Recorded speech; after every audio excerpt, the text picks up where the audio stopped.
नमस्कार दोस्तों, आपका स्वागत है हमारे YouTube channel VBU exact point में। और आज हम पढ़ने वाले हैं FYUGP सेमेस्टर 1 मेजर 1 के सिलेबस के अनुसार से हमारा आज का टॉपिक है उत्तर वैदिक आर्यों की राजनीतिक, सामाजिक, आर्थिक एवं धार्मिक दशा का वर्णन करें। BA के सभी क्लास सिलेबस के अनुसार से एक एक करके सभी प्रश्नों को पढ़ाया जाएगा और इन सभी क्लास का नोट्स फ्री में चाहिए तो हमारे टेलीग्राम चैनल को ज्वाइन करें। अगर आप हमारे चैनल पे नए हैं तो हमारे चैनल को सब्सक्राइब करें। आज का हमारा इम्पोर्टेंट क्वेश्चन है उत्तर वैदिक आर्यों की राजनीतिक, सामाजिक, आर्थिक एवं धार्मिक दशा का वर्णन करें। तो सबसे पहले आंसर में हम लिखेंगे सबसे पहला पॉइंट, उत्तर वैदिक काल। वह काल जिसने ऋग्वैदिक युग का अनुसरण किया वह उत्तरकालीन वैदिक के नाम से जाना गया। अर्थात ऋग्वैदिक युग के बाद का काल उत्तर वैदिक युग के नाम से जाना जाता है। इसका काल 1000 से 600 ईसा पूर्व माना जाता है। हमारा अगला पॉइंट है वैदिक सभ्यता। सिंधु घाटी सभ्यता के पश्चात भारत में जिस नवीन सभ्यता का विकास हुआ उसे ही आर्य अथवा वैदिक सभ्यता या वैदिक काल के नाम से जाना जाता है।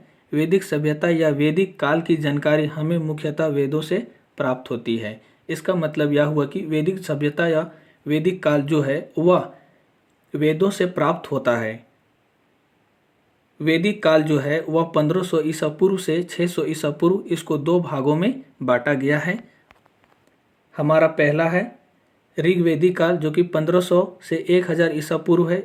इस काल की जो जानकारी होती है वह ऋग्वेद से होती है। और हमारा दूसरा है उत्तर वैदिक काल जो कि 1000 से 600 ईसा पूर्व है। इस काल की जो जानकारी अन्य वेद, यजुर्वेद, सामवेद, अथर्ववेद से मिलते हैं। हमारा अगला पॉइंट है उत्तर वैदिक आर्यों की सामाजिक जीवन। उत्तर वैदिक काल में सामाजिक दशा पर व्यापक प्रकाश पड़ता है।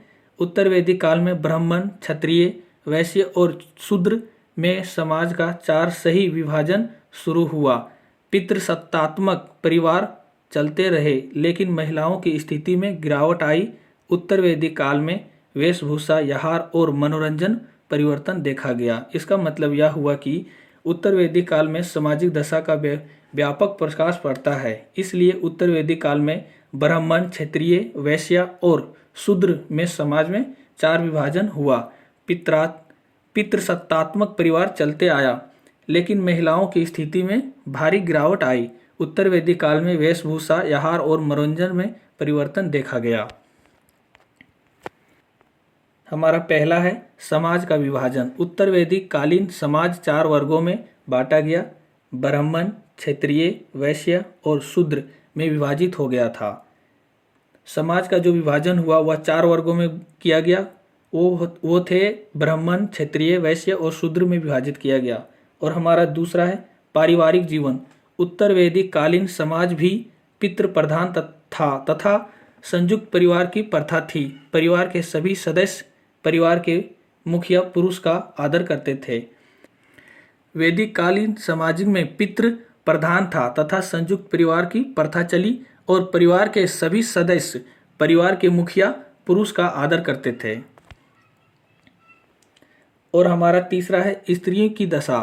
उत्तर वैदिक काल आते आते स्त्रियों के सम्मान कम हो गया। वे संपत्ति के उत्तराधिकारी नहीं थी। इस समय स्त्रियों को भोग की वस्तु समझा जाता था। बहु विवाह तथा बाल विवाह जैसे प्रयोग का प्रचलन हुआ था। बहु विवाह के प्रचलन से स्त्रियों का जीवन कष्ट हो गया था। इसका मतलब यह हुआ कि उत्तर वैदिक काल आते आते स्त्रियों के सम्मान में कमी हो गई थी। वे संपत्ति के उत्तराधिकारी नहीं थे।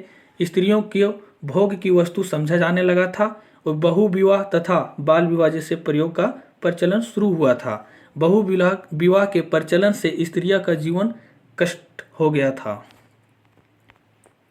और हमारा चौथा है भोजन। उत्तर वैदिक काल में वैदिक काल की तरह ही भोजन किया जाता था।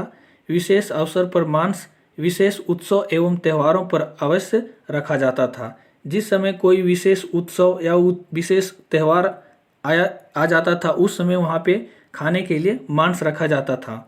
और हमारा 5वां पॉइंट है वेशभूषा।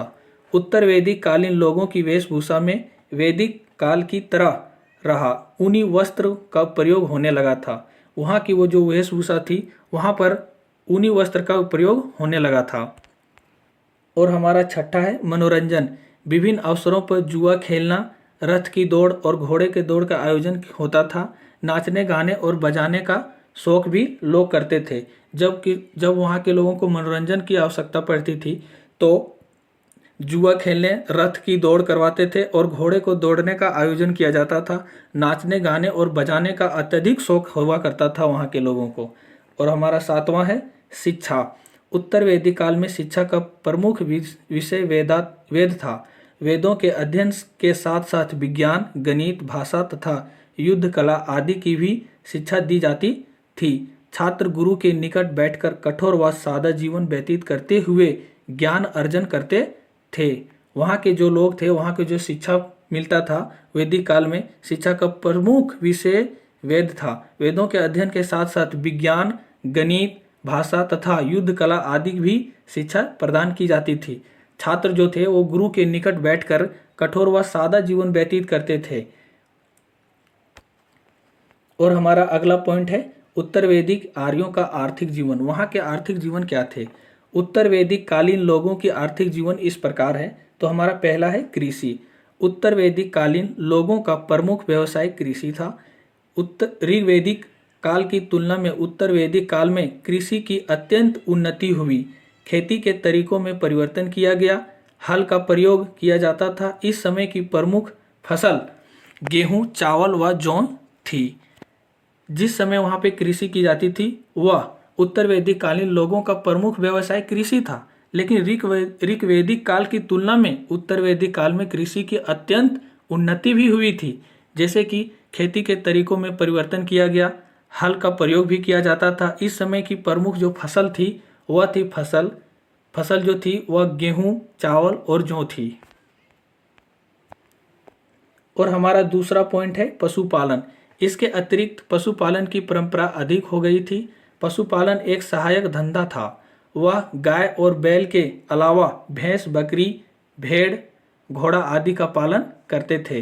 वहाँ के जो लोग थे वह पशुपालन जो करते थे वह किन किन जानवरों को पालते थे? गाय, बैल, भैंस, बकरी, भेड़ और घोड़ा आदि को पालन किया करता था। जानवरों के लिए पशुशालाएं बनाई जाती थी। यह पशुओं की जंगली जानवरों से रक्षा करने के लिए तथा उन्हें सर्दी, गर्मी, शरद ऋतु से बचने के लिए बनाई जाती थी। इस काल में गाय की पूज्य ओग बन गई थी। गाय की मान्यता दूध तथा दूसरी वस्तुओं के प्रयोग के लिए नहीं अधिक हो गई थी। और हमारा तीसरा है उद्योग एवं व्यवसाय। उत्तर वैदिक काल तक कृषि एवं पशुपालन के अतिरिक्त अनेक व्यवसायों की उत्पत्ति हो चुकी थी। लोहे की खोज और मुख्य व्यवसाय के रूप में खेती करना उत्तर वैदिक काल में महत्वपूर्ण पहलू थे। वहाँ के जो लोग थे वहाँ पे उद्योग में जो काम किया करते थे, उद्योग का भी विकास हो गया था और व्यापार भी करने लगे थे। तो लोहे की खोज और मुख्य व्यवसाय के रूप में खेती करना उत्तर वैदिक काल के महत्वपूर्ण पहलू भी थे। हमारा अगला पॉइंट है उत्तर वैदिक काल का धार्मिक जीवन। उत्तर वैदिक काल में धर्म और जटिल बन गया। अनेक नए देवताओं ने आरंभिक प्राकृतिक शक्तियों का स्थान ले लिया। पुजारी वर्ग द्वारा अधिकृत बलि का पहलू महत्वपूर्ण हो गया। वहाँ के लोग जो थे वह धार्मिक जीवन में बलि जो महत्वपूर्ण कर दिया गया था। और हमारा पहला है यज्ञ। उत्तर वैदिक काल के आते आते धर्म जटिल तो हो गया था। लोग अब अपनी इच्छाओं को पूर्ण करने के लिए मंत्रों का जाप करना प्रारंभ किया। यज्ञ खर्चीले होने लगे और ज्ञान यज्ञों में बलि का महत्व भी बढ़ने लगा। इसका मतलब यह हुआ कि जिस समय वहाँ पे यज्ञ किया जाता था वहाँ मंत्रों का जाप करना प्रारंभ कर दिया। यज्ञ खर्चीले होने लगे और यज्ञों में बलि का महत्व भी बढ़ने लगा। हमारा दूसरा है ब्राह्मणों का महत्व बढ़ा। यज्ञ, हवन, अनुष्ठान, मंत्रचार होने लगे तब समाज में ब्राह्मणों का महत्व बढ़ने लगा। ब्राह्मण ग्रंथों की रचना इसी काल में की गई एवं ब्राह्मणों को वेद ज्ञान का अधिकार माने जाने लगा। जिस समय से ब्राह्मणों का यज्ञ हवन अनुष्ठान मंत्रचार होने लगे, उस समय से ब्राह्मणों का महत्व बढ़ने लगा। और हमारा तीसरा है देवताओं के स्थान में परिवर्तन। वैदिक काल में इंद्र प्रधान देवता थे, परंतु उत्तर वैदिक काल के आते आते इसका स्थान विष्णु पशुपतिनाथ शिव ने ले लिया। इसकी पूजा अब शिव के रूप में की जाने लगी। उस समय वैदिक काल में इंद्र प्रधान देवता थे, परंतु उत्तर वैदिक काल के आते आते इसका स्थान जो था वह विष्णु पशुपति नाथ शिव ने ले लिया। इसकी पूजा अब शिव के रूप में किया जाने लगा। हमारा अगला पॉइंट है उत्तर वैदिक काल का राजनीतिक जीवन। वहाँ का जो राजनीतिक जीवन थी वो क्या थी। पहला है उत्तर वैदिक कालीन साहित्य में इस समय की राजनीतिक स्थिति का पता चलता है। पहला है राजतंत्रों का उदय। इस समय राजतंत्रों का उदय हुआ जो बेहद शक्तिशाली थे। राजतंत्रों का जो उदय हुआ उसके वजह से वहाँ के लोग बहुत शक्तिशाली थे।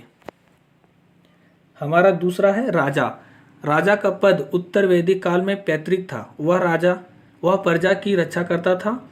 अब राजा ज़्यादा शक्तिशाली हो गया। उत्तर वैदिक काल में विशाल साम्राज्यों के उदय के कारण राजाओं की शक्तियों में वृद्धि हुई।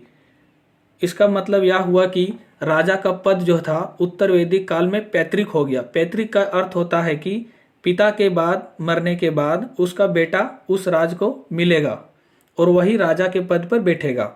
वह प्रजा की रक्षा भी करता था। अब राजा ज़्यादा शक्तिशाली भी हो गया था और उत्तर वैदिक काल में विशाल साम्राज्य के उदय के कारण राजाओं की शक्तियों में वृद्धि भी हो गई थी। और इसके बाद हमारा अगला है सभा एवं सभापति। ऋग्वैदिक काल में जो सम्मान सभा एवं समिति का था वह उत्तर वैदिक काल में आते आते कम हो गया। और हमारा अगला पॉइंट है न्याय व्यवस्था। न्याय व्यवस्था का सर्वोच्च अधिकारी राजा होता था तथा सहायता के लिए न्याय अधिकारी होते थे।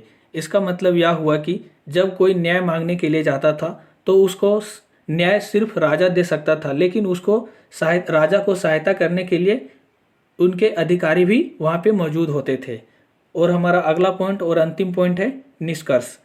उत्तर वैदिक काल में ऋग्वेद काल की तुलना में प्रत्येक क्षेत्र में उन्नति हुई तथा सामाजिक, आर्थिक व धार्मिक ढांचे में काफ़ी बदलाव आ गया था। शिक्षा के नए केंद्र स्थापित होने लगे। गुरु शिष्य संबंध अत्यंत पवित्र माना जाने लगा था। राज्यों में राष्ट्रीयता एवं नागरिकता की भावना का भी उदय हुआ। हम उम्मीद करते हैं कि यह वीडियो आपको पसंद आया होगा और इस क्लास का फ्री में PDF चाहिए तो हमारे टेलीग्राम को ज्वाइन करें। अगर आप हमारे चैनल पे नए हैं तो हमारे चैनल को सब्सक्राइब करें। मिलते हैं नेक्स्ट वीडियो में। Thank you.